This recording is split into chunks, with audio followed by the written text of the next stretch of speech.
रचना पढ़ रही हूँ, पत्नी और पुरस्कार। होली पर भी जाएगी और विमेंस डे पर भी जाएगी, है ना। तो वो पत्नी और पुरस्कार, वो क्या हुआ कि पिछले दिनों मुझे एक पुरस्कार मिल गया, सारा घर चकरा गया। बच्चे एक दूसरे को देखकर हंसते, जैसे कह रहे हों ये देखो इन्हें भी पुरस्कार मिल गया। ध्वन्यार्थ ये कि अब मम्मी भी पुरस्कार पाने लायक कोई चीज़ हुई। उन्होंने उपहासी मुद्रा में अपने पिता से पूछा भी कि क्या सचमुच मम्मी ऐसा कुछ कर गुजर सकती हैं कि इन्हें पुरस्कार जैसा कुछ मिल जाए। बच्चों के प्रश्न सुनकर उनके पिता ने मेरी तरफ इस तरह देखा जैसे पूछ रहे हों कि बताओ बच्चों के इस सवाल का क्या जवाब दिया। अब मैं क्या जवाब देती। वे होनहार बच्चे, ये दूरदर्शी पति। जाहिर है उन्हें भी ये काफ़ी नागवार गुजरा था, जैसे मुझसे कुछ गलत हो गया, हमेशा से भी ज़्यादा।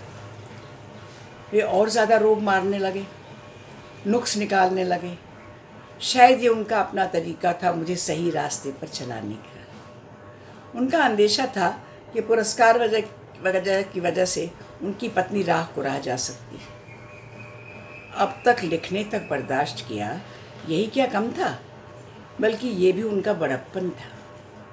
लेकिन ये पुरस्कार वगैरह उनके बड़प्पन की राह में खुलेआम रोड़े अटका रहा। पुरस्कृत पत्नी को लेकर बाहर निकलने में क्या कुछ कम खिसियाहट की से गुजरना पड़ता है। कब कौन रास्ता रोककर बधाई देने लगे, कोई ठिकाना है। दुनिया में इतनी सारी पत्नियां हैं, ढंग से सीती पिरोती हैं, बनाती खिलाती हैं, खुद भी अच्छा खाती पहनती हैं, कोई मनाही तो नहीं। अब माशाअल्लाह बहुत सी पत्नियां तो ऑफिस में मुलाजमत भी करने लगी हैं। महीने के बाद ठीक ठाक पगार लाती हैं और पगार इनकी पुरस्कार की राशि से ज़्यादा ही होती है, और लाकर पति परमेश्वर के हाथ में थमा देती है, उनके हवाले कर देती है। कपड़े लत्ते भी कम से कम इनसे तो ज़्यादा ही अच्छे पहनती हैं, सलीके से पहनती हैं। घर में जब भी जाओ, आइए बैठिए भाई साहब, पापड़ मच्छी खिलाती हैं, नाश्ता कराती हैं। इनमें से कभी किसी को पुरस्कृत वगैरह होते नहीं देखा। ये अच्छा झमेला गले पड़ गया। राह चलते लोग रोक कर पूछते हैं, सुनिए, सुना है आपकी पत्नी को कोई पुरस्कार वगैरह मिला है। अब क्या जवाब दिया जाए, सिवाय इसके कि जी हाँ मिला है। एक दाल तक तो तरीके से बघाड़ नहीं पाई, कभी रायते में नमक ज़्यादा तो कभी सब्ज़ी में रसा कम, लेकिन साहब पुरस्कार दनादन मिले जा रहे हैं। खुद मैं भी शर्म से पानी पानी हुई रहती हूँ। समझ में नहीं आता कहाँ धरूं, कहाँ उठाऊं, कैसे उठूं, कैसे बैठूं, कैसे हंसूं, कैसे बोलूं कि घर बाहर पुरस्कार पाने वाली पत्नी से जुड़ी बेइज्जती से बची रह जाऊं। मेरा दामन पाक साफ बना रहे। इधर मेरी लेखिका भी परेशान है। पुरस्कार ऐसे घोषित हुआ जैसे मैं एकदम गरीबी रेखा से ऊपर आ गई हूँ। लेकिन फिर समझ में आया कि पुरस्कारों की दुनिया में हमेशा हर रचनाकार गरीबी रेखा से नीचे ही रहता है, क्योंकि पुरस्कार मिलते जाते हैं और गरीबी बढ़ती जाती है।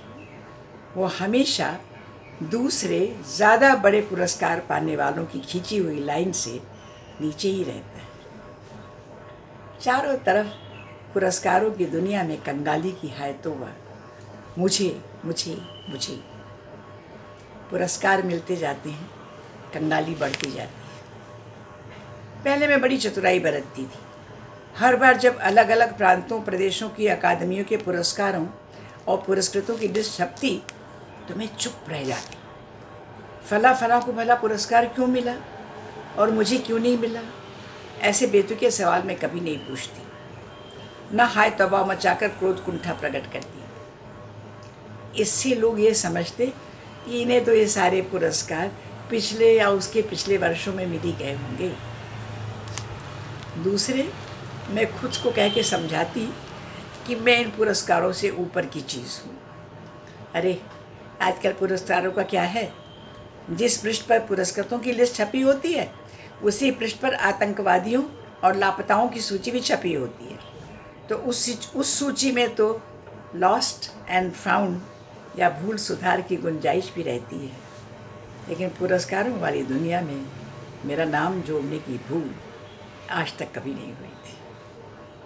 लेकिन अब देखिए, ये गफलत हो गई, सावधानी हटी और दुर्घटना घट गई।